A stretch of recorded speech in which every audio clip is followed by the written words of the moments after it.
And this is for you. You have $3,000 or $4,000, right?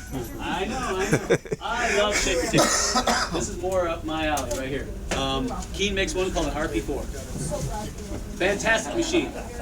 It's about 2x4, and it's got twin magnets that rotate on the bottom, so it's constantly trying to pull that magnetic sand out. Shaker tables work just like you see when I'm tapping the top of that gold pan. All that gold shakes because of specific gravity all the way top. You can get some really, really super fine gold out of shaker tables. They've been using them for a long, long time. The early miners used to use them on free mill, not on your sulfides. You can, and I've seen people get the sulfides out and then run them. They'll heat them and, of course, cook them. But the RP4 is something you guys would probably get into. They're about $2,400. They are pricey, but they do work really well. You have to make sure you set it up on the right table. And it has to be level. The table has to be level, not the table. Because I had a gentleman try to level the table. It's like, no, it's supposed to sit at an angle. He was trying to force it and level. Remember that guy? Oh my God, yes I do. The bigger mining companies use what's called a Gemini table. And yes, there's other tables out there. They got the 4x8s and they got the stacked shaker tables that they use down in Africa and South America. The Gemini tables, they call those coffin tables. Because, I know, it sounds funny, because if you look at a Gemini table, it looks like it's the shape of a coffin. That's the only way I can describe it. They work really, really well. They're made out of hardened plastic, and you can actually get super, super fine gold on, I mean, really pure gold on a, if you've ever seen a table work, on that one top line that goes all the way over to the clean trough. For you, if you've got a lot of crushed material, I would go with a shaker table. And what? I would probably go with an RP4. Gemini is probably going to be too much. But Do you have to keep them inside? I mean, do they warp if you're outside with they're them? made out of plastic. Okay. The RP4s, Geminis, most of them. The older ones were made out of wood, like you see in Virginia City and places like that, where they had the riffles running across this way. All the newer ones, most of them are made out of plastic or steel that have some type of rubber lining on the top, or the lining or the pad is made out of rubber. You can get them in all different sizes from all around the world. Actually, China's making a heck of them. A lot of them lately with everything else they make for us. So I would go with the shaker table for you. Don't they have to be set on concrete though? Yes. They've got to have just a rock solid base so that the shaking is controlled. Precisely. I'm glad you brought that up. The way the shaker or the shaker tables work is it's got a cam lobe and it goes back and it has like a quick jolt to it. And wherever you have it set, if you don't have it anchored in concrete, it's going to move the stand with it. So your table's going to go down the street. So you got to have it anchored in concrete. I've seen guys use sandbags. That doesn't work. Trust me. You've got to have the foundation set up, bolt it right in, or else it's going to move. They are very, very efficient, and large mines have been using them for years and years and years. I really like them because we run a lot of material, and I like to use shaker tables in that type of scenario. Now, there's something else that I have to talk about. It's called a centrifuge. I don't know if you guys are familiar with centrifuge. They use these on a lot of the mines in South America and Africa. It's really, really good for getting small gold, especially if you're getting it out of load gold like you're talking about. These are the companies, if you really want to look into them, that make some really, really good centrifuges. The way does it work? Well, it's like a sluice box in a circle. That's the only way I can describe it. It's a round container, and it's got a plastic insert that has all these ribs in it. The material comes down through the top in a liquid. When it gets to the bottom of the bowl, as it's spinning around, it goes up through those ribs, and the gold is forced out because of centrifugal force to the outer edge. And all the lighter material flows up over the top and then goes down through to the waste section, wherever that might be, a pond or what have you. And then when they get done, they take a hose and they just clean out those inner riffles to get the gold out. They work really, really well, and they're starting to make them what's called a horizontal one, which is really funky.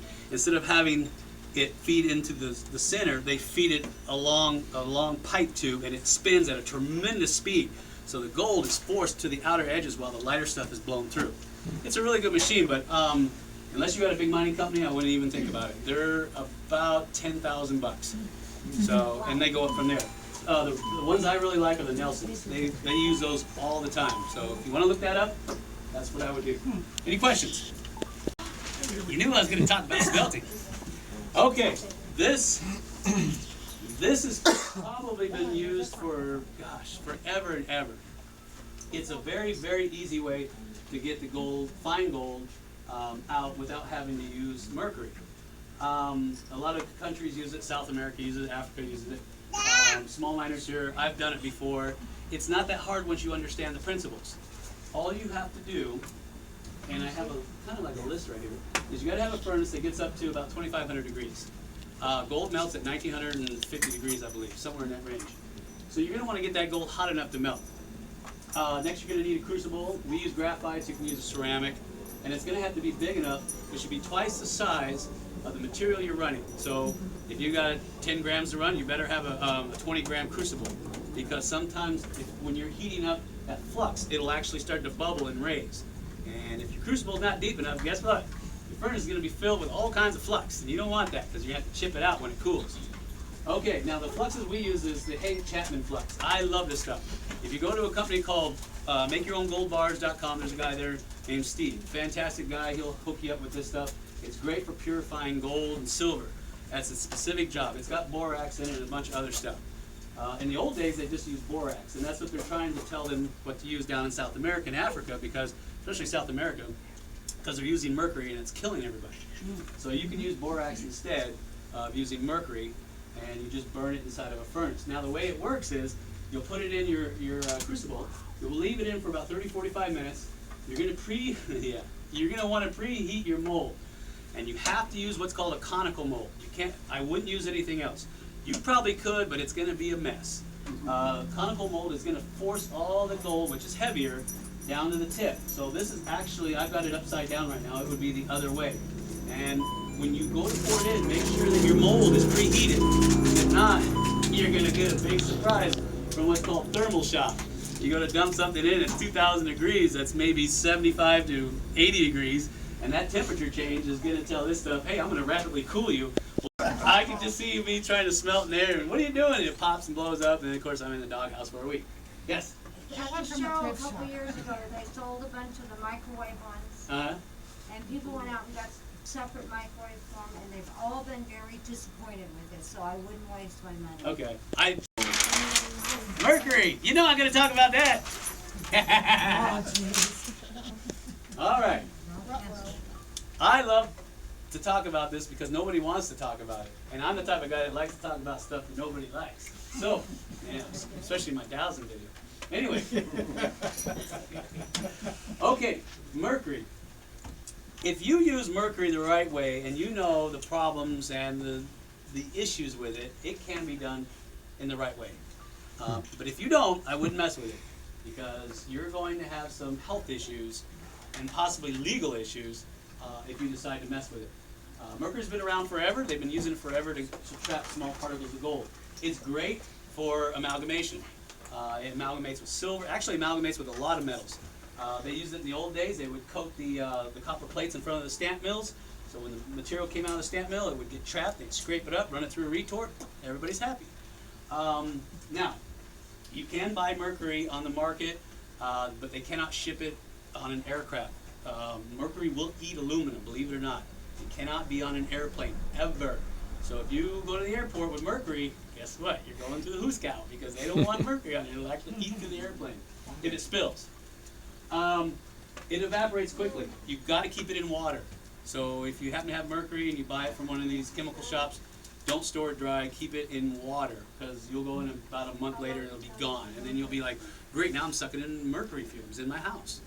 So, but it works really, really well. Like I said, it's called amalgam when you mix the two together. And it actually is like a spongy little ball. And the gold, and that's another thing I gotta tell you, if you got a gold wedding ring, do not mess with mercury unless you have gloves on. Because that mercury will attack that gold and you will not get it off. And your wife will be killing you. Because she'll say, oh, you hocked my gold ring for a silver ring.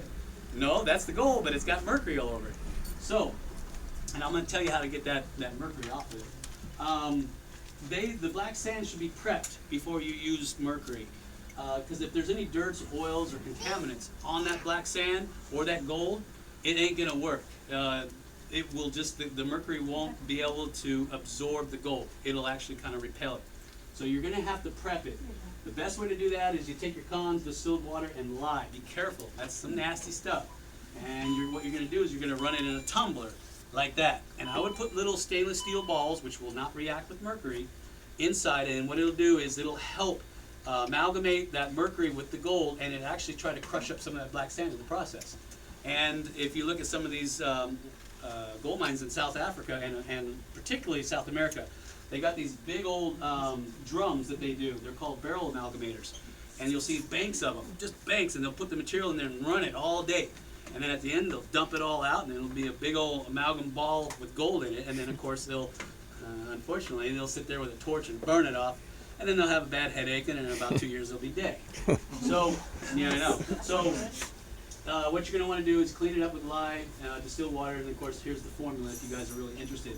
I like using a tumbler over a pan. You can put the mercury in a pan. You're going to want to have water in there with your black sand, and you probably put a ½ pound in there, and you're just going to swirl that mercury around in there, and you're going to notice that that ball is going to get bigger and bigger if there's gold in the pan, and eventually you're going to have a little ball which isn't doing anything, that's a silvery ball, and then you'll still have liquid mercury, and you're going to pour that liquid mercury off, and then you're going to take that little ball that you got, and then what you're going to do is you're going to take a little chamois, I hope I'm pronouncing that right, and it's got to be wet, not dry. Put it in the middle, and you squeeze the heck out of it with rubber gloves on. Don't forget the rubber gloves. You got a chamois? No, wait. Oh, you got a question. You're not supposed to have questions. It's gotta be a goat chamois. You can buy the ones down at Pet Boys. They're not- Oh, I'm not going to Pet Boys for... Okay, goat chamois. A goat chamois. Yeah. So, Goat, he was all. Trying to get my coat? lets the mercury come out. Sorry. And then when you open it up, you're going to have a nice little sponge of amalgam in the middle. That's how you're going to do it if you really, really want to use mercury. It will get that fine gold. Don't get it on your jewelry or your rings. Don't get it on your skin. Don't breathe the fumes. Now, how are you going to clean it? There's 2 ways I know of. There's another one, but I'm not going to talk about that. There's heat and there's nitric acid. That's the 2 most predominant ways of cleaning up your mercury. Now, in the old days, what they would do, the old timers, they would take that ball of amalgam, they put it in a baked potato. And the way that they would do that, I know it sounds kooky, no, they didn't eat it. Not like that Russian we did in that other video. They would cut the potato down the middle, open it up, and they would scoop out a little cave in the middle, a little concave place. They'd put the amalgam in there, put it back together, and they would put that in the fire, superheat that potato. What it would do is melt the mercury and absorb it, and then leave the sponge gold behind. Open it up, throw it, of course don't eat it, throw it away, and then you got your sponge gold. And then you can heat that later and refine it. That's how the old timers do it. Today we use what's called a retort. I know a lot of you guys have heard this before, but there's something I got to tell you about retorts. There's 2 different kinds, and this is so important if you guys are going to do this. I hate to see you die if you do it the wrong way. There's vented and there's non-vented. Now, if you buy one, get the vented one. I've seen some horrible stories about people who use non-vented ones. They stick the exit tube in the water, the heat changes in the cylinder, and all of a sudden it creates back pressure and pulls the water up into the vessel that you're heating and explodes. So, of course, it causes all kinds of problems. So don't go with the non-vented, always go with the vented. You stick that tube, the exit tube, into the water, it'll be fine, because if the heat changes in your heating vessel, there's a side draft where the air will come and be exited out through the side. So you don't have to worry about explosions. That's how most people will do it. Nitric acid is another way. You can clean up mercury with nitric acid. Now, down here I've got the formula if you guys are really interested in it. You're just going to take your gold pan and you're going to put your amalgam ball in there. You're going to put a few drops of nitric acid in there. What's going to happen is it's going to fizz. Make sure, A, that you got enough water, distilled water, on top of that amalgam ball, covering it. It has to be covering it. I know, I do that too. A few drops at a time. Don't get old gung-ho and dump the whole bottle in. Start dropping it in there, it'll fizz, it'll fizz. The fumes, they'll be brown. Do not inhale those. Oh man, it'll be the last thing you ever do. When you keep dripping that nitric acid on there until it stops fizzing. When it stops fizzing, you're gonna have this ugly looking brass spongy thing in the bottom. You're gonna say, what the heck is that? That's not gold. Yes, it is. It's just tarnished. Don't worry about it. You can heat it up later and it'll be nice and pretty. So many times the mercury's gonna get dirty. You're gonna have an anode and a cathode in the water. And you're gonna put a 12-volt battery on there. And what it's gonna do, and one of them has to be copper, and it's going to attract the clean mercury over to one side, and then you can scrape it off, and you'll have what they call charged mercury. Now, I know there's a lot that I didn't cover on that, but remember, there's charged mercury and there's uncharged mercury. Charged mercury will attack gold like nobody's business. I mean, it'll suck it right up. I know a lot of people don't like to do this because of I'm sure a lot of you have heard it online. Yes, you can get gold out of your black sand using aqua regia. Do I recommend it? No, but you can do it. And you can get it from computer parts too. I'm sure you've all heard about that. Taking CPUs, especially the ceramic CPUs, and memory boards, the fingers off of them. It is nasty material. I'm going to tell you that right now. If you get a whiff of this stuff, you better have a place to lay down. It's 3 parts hydrochloric acid and 1 part nitric acid. Now, by themselves, this will not dissolve gold.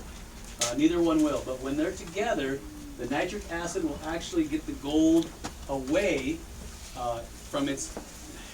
I could go into volume. Anyway, the nitric acid gets it away, and the hydrochloric acid keeps it away. That's the best way I can explain it without getting in about an hour conversation of molecular chemistry. Yeah.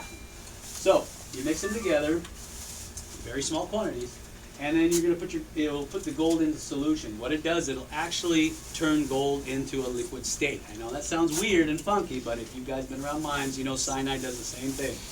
It'll put it into a solution, ionic solution, and they call it gold chloride or chloridic gold. Once it's in solution, you have to get it back out of solution after you dump your waste material out. Use distilled water, and you can use sodium metabisulfate to do that. The old timers used to use zinc back in the old days, but now you can use stuff out you can buy at Lowe's. And you're going to slowly put that in the solution and stir it really slow. And as you do so, it'll change color. And when it stops fizzing and changing color, you'll start to see particles of gold fall out and drop to the bottom. And it looks like dirty mud. But trust me, that's gold. Wash it out with distilled water. And there's a lot that I'm not covering because I don't want you guys to go out there and get hurt. But when you're done, you should have this super, super fine powder in the bottom of your beaker.